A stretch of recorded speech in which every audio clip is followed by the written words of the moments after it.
ಈಗ ಚಿನ್ನಸ್ವಾಮಿ ಸ್ಟೇಡಿಯಂ ಬಳಿ ಕಾಲ್ತುಳಿತ ಉಂಟಾಗಿ 11 ಜನ ಸಾವಿಗೀಡಾದ್ರಲ್ಲ, ಈ ಪ್ರಕರಣಕ್ಕೆ ಸಂಬಂಧಪಟ್ಟಂತೆ ಸರ್ಕಾರದ ಮಟ್ಟದಲ್ಲಿ ಅತಿ ದೊಡ್ಡ ಚಿಂತನೆ ಆಗ್ತಾ ಇದೆಯಂತೆ.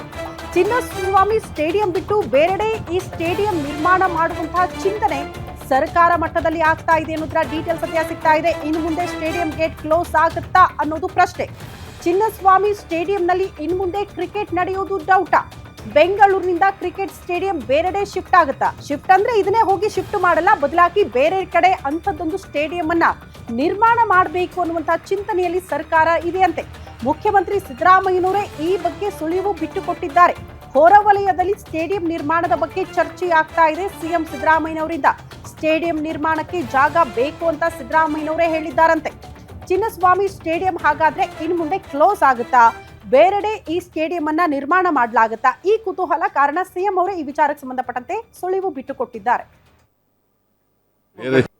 ಬಹಳ ದಿನದಿಂದ ಸರ್ ಕ್ರಿಕೆಟ್ ಸ್ಟೇಡಿಯಂ ನ ಬೆಂಗಳೂರಿಂದ ಹೊರಗಡೆ ಹಾಕ್ಬೇಕು ಅಂತ ಅಂದ್ಬಿಟ್ಟು ಒಂದು ಡಿಮ್ಯಾಂಡ್ ಇದೆ ಸರ್. ಅದು ಚಿಕ್ಕದು, ಪರಿಶೀಲನೆ ಮಾಡ್ತೀವಿ. ಅದನ್ನ ಯಾಕಂದ್ರೆ ಈ ತರ ಬೇರೆ ಜಾಗ ಎಲ್ಲ ನೋಡ್ಬೇಕಲ್ಲ, ಅದನ್ನ ಪರಿಶೀಲನೆ ಮಾಡ್ತೀವಿ. ಅದನ್ನ ಯಾಕಂದ್ರೆ ಈ ತರ ಬೇರೆ ಜಾಗ ಎಲ್ಲ ನೋಡ್ಬೇಕಲ್ಲ, ಅದನ್ನ ಪರಿಶೀಲನೆ ಮಾಡ್ತೀವಿ. ಅದನ್ನ ಯಾಕಂದ್ರೆ ಈ ತರ ಬೇರೆ ಜಾಗ ಎಲ್ಲ ನೋಡ್ಬೇಕಲ್ಲ,